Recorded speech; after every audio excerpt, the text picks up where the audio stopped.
आप सभी का बहुत बहुत स्वागत है मेरे इस YouTube चैनल में। भारत के इतिहास से संबंधित महत्वपूर्ण प्रश्नों पर हम लोग डिस्कशन कर रहे हैं, जो कि UGC net, set, TGT, PGT, UPSC, state PSC जैसी परीक्षाओं के लिए काफ़ी इंपॉर्टेंट हो सकता है। अगर आप इनमें से किसी भी परीक्षा की तैयारी कर रहे हैं तो यह वीडियो श्रृंखला आपके लिए काफ़ी इंपॉर्टेंट हो सकता है। तो सीधे हम लोग क्वेश्चंस पर चलते हैं। तो पहला क्वेश्चन मैंने लिया है, वर्तमान राष्ट्रीय ध्वज का पहला संस्करण किस वर्ष तैयार किया गया था। तो हमारे भारत का जो राष्ट्रीय ध्वज है ना, जिसको हम तिरंगा के नाम से जानते हैं, तो इसका जो पहला संस्करण है किस वर्ष तैयार किया गया था। मतलब कि वर्तमान भारतीय ध्वज का एक तरह से शुरुआत कहाँ से होता है ये आपको बताना है। तो ये कब किस वर्ष तैयार किया गया था। तो देखिएगा, एक नाम याद रखेंगे, पिंगलई वेंकैया। पिंगलई वेंकैया, इन्होंने जो है ना भारत का झंडे का जो पहला संस्करण है उसको इन्होंने तैयार किया था, पिंगली वेंकैया ने। नाम काफी इंपॉर्टेंट है, ध्यान रखना है, आप लोगों को पूछा जाता है अक्सर पिंगली वेंकैया जी के बारे में। तो इन्होंने पहला संस्करण तैयार किया था, जो कि आगे चल करके भारत का जो राष्ट्र ध्वज है उसमें वो एक तरह से परिवर्तित हो गया, मतलब काफी सारे चेंजेस आए, ध्यान रखेंगे। तो ये कब हुआ था? तो भाई 1921 में हुआ था, ध्यान रखना है कब हुआ था। 1921 में पिंगली वेंकैया ने भारत के आधुनिक ध्वज को तैयार किया था। आगे चल करके 22 नहीं, 22 जुलाई 1947 को इसको भारत सरकार द्वारा अपना लिया गया। भारत का मतलब राष्ट्रीय ध्वज घोषित किया गया 22 जुलाई 1947 को, और इसका पहला संस्करण आया था 1921 में। अगला क्वेश्चन दिया है, भारत और पाकिस्तान के बीच सीमा रेखा कब खींचा गया। भारत और पाकिस्तान के बीच जो बॉर्डर है ना, जिसको लेकर के आए दिन समस्या उत्पन्न होती रहती है, तो यह जो सीमा रेखा है यह कब खींचा गया था, यह आपने बताना है। दिया है ऑप्शन में 3 जून 1947, 4 जुलाई 1947, 3 अगस्त 1947 और 15 अगस्त 1947। सभी तिथियां जो है काफी महत्वपूर्ण है। आप लोग नीचे कमेंट बॉक्स में बताने की कोशिश करिएगा कि ये चारों तिथियां किन चीजों से संबंधित है। तो देखिएगा, मैं बताता हूं। पहला जो है 3 जून 1947 माउंट बेटन योजना जो है इस समय जो है आया था 3 जून 1947 को। 4 जुलाई 1947 को जो माउंट बेटन योजना था, मतलब भारत के आज़ादी का जो प्लान था ना, वो जो है ब्रिटिश संसद में प्रस्तुत किया जाता है 4 जुलाई 1947 को। 3 अगस्त 1947, पहले 15 अगस्त देख लेते हैं। 15 अगस्त 1947 को देश आज़ाद हुआ था। बाकी बचा 3 अगस्त 1947। तो ये वही तिथि है जब भारत और पाकिस्तान के बीच सीमा रेखा खींचा गया था। यह सीमा रेखा खींचने वाला व्यक्ति कौन था? तो रेड क्लिफ, ध्यान रखेंगे, रेड क्लिफ द्वारा इसे तैयार किया गया, खींचा गया, और ये 3 अगस्त 1947 को और 17 अगस्त 1947 को इसको जो है स्वीकार किया गया। बढ़ते हैं अगले क्वेश्चन की ओर। अगला क्वेश्चन दिया है, भारत का नाम किस महान नदी के नाम पर किया गया है। तो भारत का नाम किस महान नदी के नाम पर पड़ा है भाई? तो यहां पर देखो, हमारे भारत के काफी सारे नाम हैं। इंडिया नाम भी मिलता है, उसके बाद हिंदुस्तान भी मिलता है, हिंद भी इसको कहा गया है। तो हमारे भारत का जो नाम है ना, वो रखा गया है सिंधु नदी के नाम पर। अब देखिए कैसे। तो प्राचीन समय में जो ईरानी थे ना, फारसी, उन्होंने जो है ना सिंधु नदी को उन्होंने हिंदू कहा। दरअसल था ये कि जो ईरानी जो है ना, वो स का उच्चारण जो है ह के रूप में करते थे। तो उन्होंने क्या कहा, सिंधु को हिंदू कहा, और सिंधु नदी के उस पार रहने वाले लोगों को या फिर उस पार के क्षेत्र को सिंधु क्षेत्र या मतलब हिंदू क्षेत्र कहा। सिंधु को उन्होंने हिंदू कहा और उस तरफ के क्षेत्र को, सिंधु नदी के पार के क्षेत्र को उन्होंने कहा हिंदू क्षेत्र। और आगे चल करके यही जो हिंदू है ये हिंद में परिवर्तित हो गया, और हिंद में रहने वाला जो व्यक्ति है वो हिंदू कहलाया। जैसे कि पाकिस्तान में रहने वाला पाकिस्तानी, अफगानिस्तान में रहने वाला अफगानिस्तानी, फारस में रहने वाला फारसी, ईरान का ईरानी, चीन का चीनी। तो वैसे ही हिंद में रहने वाला हो गया हिंदू। तो ये सिंधु नदी से निकला है। वहीं अगर हम इंडिया की बात करें तो जो यूनानी थे ना, वो सिंधु को इंदू या इंडो और इसी से आगे चल करके निकला इंडस, और इंडस का जो है ना लैटिन में मतलब निकलता है इंडिया। तो जब अंग्रेज आए ना तो उन्होंने इंडस का कर दिया इंडिया। तो इस तरह से सिंधु नदी से जो है हमारे देश का नाम जो है हिंदुस्तान, हिंद, इंडिया ये पड़ा है। बाकी अगर हम भारत की बात करें तो इसके संदर्भ में भी अलग अलग मत प्रस्तुत किए जाते हैं। जैसे कि एक सबसे ज़्यादा सर्वमान्य जो मत है वो ये है कि शकुंतला और जो दुष्यंत के पुत्र हैं, शकुंतला और राजा दुष्यंत, ये महाभारत से संबंधित ये पात्र हैं। तो इनके पुत्र हुए भरत, उन्हीं के नाम पर जो है इस क्षेत्र का नाम जो है भारत रखा गया। पहले भरत जन रखा गया और भरत से ही बाद में जो है भारत हुआ। तो ध्यान रखना इन चीज़ों को। अगले क्वेश्चन को हम देखते हैं। 15 अगस्त 1947 को भारत के अलावा किन अन्य देशों में भी स्वतंत्रता दिवस मनाया जाता है? तो ये बड़ा अच्छा क्वेश्चन हो सकता है और मेरे ख्याल से पहले भी पूछा गया है, और जीके के अंतर्गत आता है ये क्वेश्चन कि भारत किन देशों के साथ स्वतंत्रता दिवस मनाता है। तो देख लेते हैं। सबसे पहले Congo, Republic of Congo. Republic of Congo की बात करें तो 1960 15 अगस्त 1960 को रिपब्लिक ऑफ कांगो को स्वतंत्रता प्राप्त हुई थी। किनसे स्वतंत्रता प्राप्त हुई थी? तो फ्रांस से। फ्रांस का यहां पर अधिकार था। उसके बाद बात करें हम लोग बहरीन की, तो बहरीन जो है इसमें नहीं आएगा, बहरीन इसमें नहीं आएगा, ध्यान रखेंगे। बहरीन जो है इसमें नहीं आएगा। तो यहां पर एक तो हो गया रिपब्लिक ऑफ कांगो, उसके बाद आ जाएगा उत्तरी कोरिया। उत्तरी कोरिया, दक्षिणी कोरिया, दोनों को एक साथ हम लोग देख लेते हैं। उत्तरी कोरिया और दक्षिणी कोरिया जो है जापान के अधिकार में थे, और 15 अगस्त 1945 को ये दोनों जो है स्वतंत्र होते। दोनों एक ही देश हुआ करते थे भाई, कोरिया, लेकिन यहाँ पर जापान के साम्राज्यवाद और आगे चल करके ब्रिटेन और अमेरिका के हस्तक्षेप के कारण ब्रिटेन आधा हिस्सा ले लेता है, और सॉरी ब्रिटेन नहीं, यहाँ पर अमेरिका था, ब्रिटेन नहीं था, माफी चाहूँगा। अमेरिका और रूस के महत्वाकांक्षाओं के चलते जो कोरिया है ना, जो पहले जापान के अधिकार में था, वो आगे चल करके फिर अमेरिका और रूस के नियंत्रण में आ जाता है। जो उत्तरी कोरिया है ना, उस पर साम्यवादी रूस अपना प्रभाव स्थापित कर लेता है और वहां पर साम्यवादी सरकार की स्थापना होती है। वहीं दक्षिण कोरिया की बात करें, जहां पर अमेरिका का प्रभाव था, तो वहां पर एक पूंजीवादी सरकार की स्थापना होती है। तो इस तरह से देश को आज़ादी तो मिलती है 15 अगस्त 1945 को, लेकिन इसको जो है विभाजन का दंश झेलना पड़ता है, जिस प्रकार से हमारे भारत के साथ हुआ सेम वैसे ही।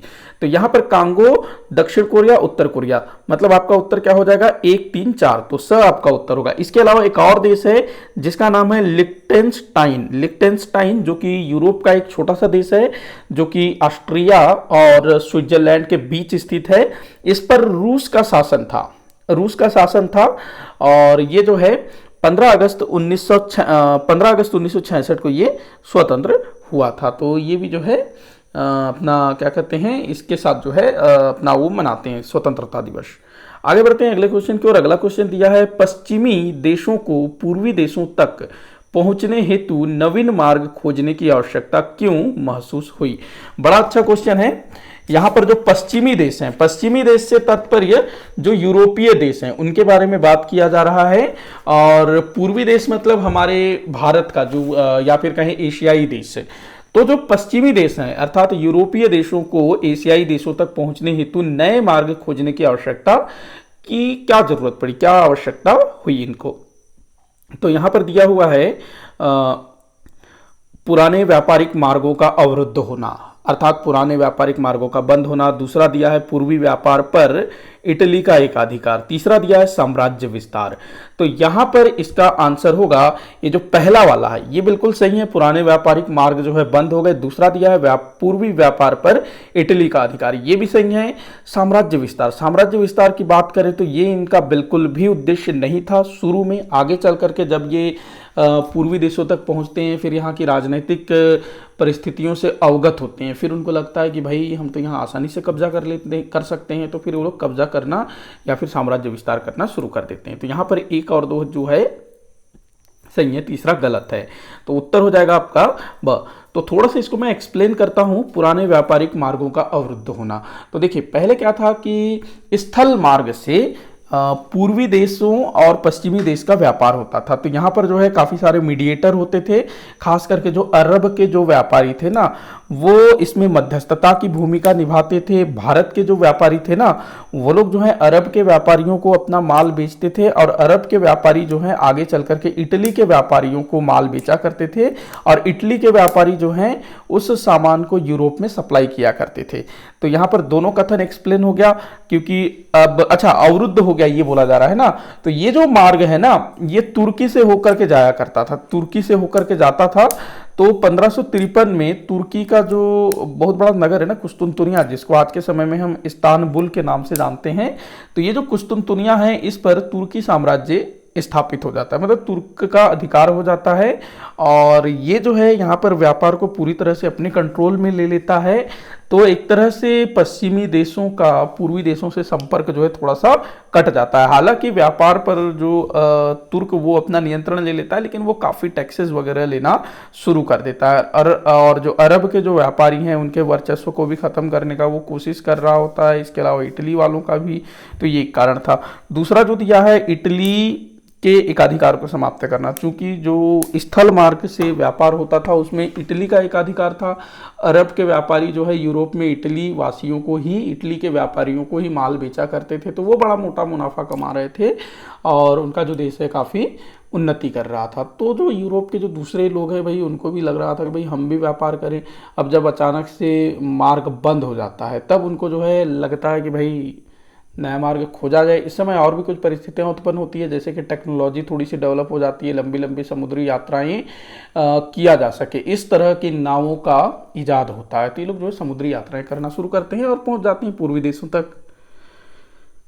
बढ़ते हैं अगले क्वेश्चन की ओर। अगला क्वेश्चन दिया है, वास्को डी गामा किन वर्षों में भारत आया था? तो देखो, वास्को डी गामा जिसने 1498 में यूरोप से भारत पहुंचने के, या फिर कहें पश्चिमी देशों से पूर्वी देशों तक पहुंचने के समुद्री मार्ग की खोज की थी, ये एक क्रांतिकारी घटना थी। तो यहाँ आपको बताना है कि वास्को डी गामा किन वर्षों में भारत आया था। 1498 में भाई आया था, उसके बाद 1502 में आया, उसके बाद 1524 में आया, 1502 और 1524 में। तो इस तरह से यहाँ पर जो आपका जो आंसर हो जाएगा वो हो जाएगा 1 3 4, 1 3 4, ये जो है आपका उत्तर हो जाएगा स, 1 3 4। बढ़ते हैं अगले क्वेश्चन की ओर। अगला क्वेश्चन दिया है, पुर्तगालियों का किस शासक से मधुर संबंध थे? तो भाई पुर्तगालियों का किस शासक के साथ अच्छे संबंध थे? तो यहाँ पर सीधा सा आंसर होगा अकबर।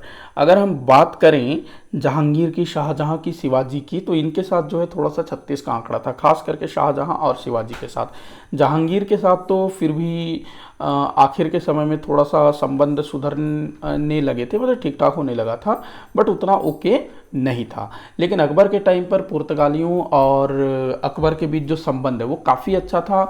और जो पुर्तगाली थे उन्होंने जो है 3 बार दूतमंडल भी भेजा था।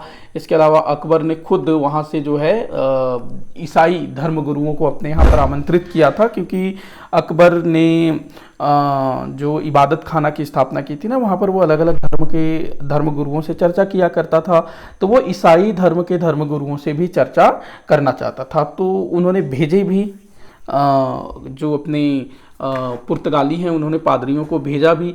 एक नाम याद रखेंगे, मोन्सेराट। मोन्सेराट जो है काफ़ी वर्षों तक मुग़ल दरबार में रहा, और जो मुग़ल बादशाह है उसने अपने पुत्र के शिक्षक के रूप में उसको नियुक्त कर रखा था। बढ़ते हैं अगले क्वेश्चन की ओर। अगला क्वेश्चन दिया है, भारत के किस क्षेत्र पर पुर्तगालियों ने सबसे लंबे समय तक शासन किया? बड़ा अच्छा क्वेश्चन हो सकता है ये। आपको बताना है कि भारत के किस क्षेत्र पर पुर्तगालियों ने सबसे लंबे समय तक शासन किया था। तो सबसे पहले दिया है गोवा। गोवा की बात करें तो 1510 में गोवा को इन्होंने जो है बीजापुर के सुल्तानों से जीता, और गोवा पर 1961 तक इन्होंने शासन किया, 1510 से 1961।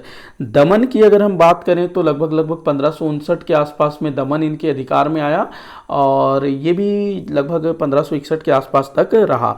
उसके बाद दीव की अगर हम बात करें तो दीव जो है 1534, हाँ 1534 में इनके अधिकार में आया और 1961 तक इनके अधिकार में रहा। चौल की बात करें तो 1521 से 1740 तक इनके पास रहा। तो इसका आंसर क्या हो जाएगा, गोवा। 1510 से 1561 तक गोवा इनके अधिकार में रहा। तो इस तरह का क्वेश्चन भी बनता है, तो आप लोग जो है इस चीज के लिए भी तैयार रहिएगा।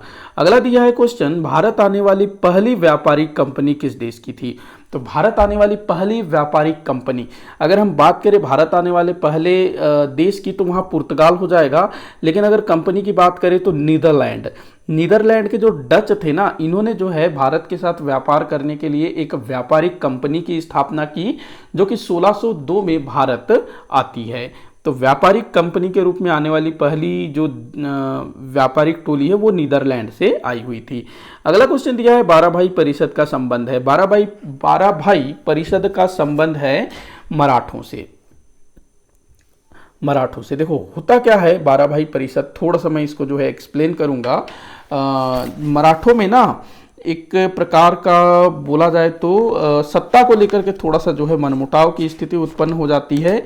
तो जो रघुनाथ राव है ना, वो थोड़ा सा मतलब क्रोधित हो जाता है। पूरा किस्सा थोड़ा सा मैं बताने की कोशिश करता हूँ। रघुनाथ राव जो है मराठा पेशवा नारायण राव की हत्या कर देता है। अब नारायण राव की हत्या कर देता है, उसका कोई पुत्र नहीं होता है, तो रघुनाथ राव जो है खुद पेशवा बनने की कोशिश करता है। लेकिन कुछ ही समय बाद नारायण राव की विधवा पत्नी जो कि प्रेग्नेंट होती है, वो एक बच्चे को जन्म देती है, बालक को जन्म देती है, और उसके जन्म के साथ ही उसको जो है पेशवा घोषित कर दिया जाता है। और उसी जन्मे बालक, मतलब जो अभी जन्मा है ना, उसके संरक्षक के लिए 12 लोगों की एक टीम तैयार की जाती है, और उस टीम को कहा गया 12 भाई परिषद। ध्यान रखेंगे इस चीज को। रघुनाथ राव आगे चल करके फिर अंग्रेजों के पास चला जाता है, उनके साथ सांठगांठ करता है, फिर प्रथम आंग्ल मराठा युद्ध होता है। अगला क्वेश्चन दिया है, ब्रिटिश ईस्ट इंडिया कंपनी के कर्मचारियों के व्यक्तिगत व्यापार पर पूर्णतः प्रतिबंध लगा दिया। तो भाई किसने पूर्णतः प्रतिबंध लगाया था, ये आपको बताना है अपने ईस्ट इंडिया कंपनी के व्यापारी कर्मचारियों पर। तो इसका आंसर होगा कार्नवालिस ने जो है व्यापारिक प्रतिबंध लगा दिया था। होता क्या था, पहले जो ब्रिटिश ईस्ट इंडिया कंपनी के जो कर्मचारी हैं ना, चाहे कोई भी हो, उनको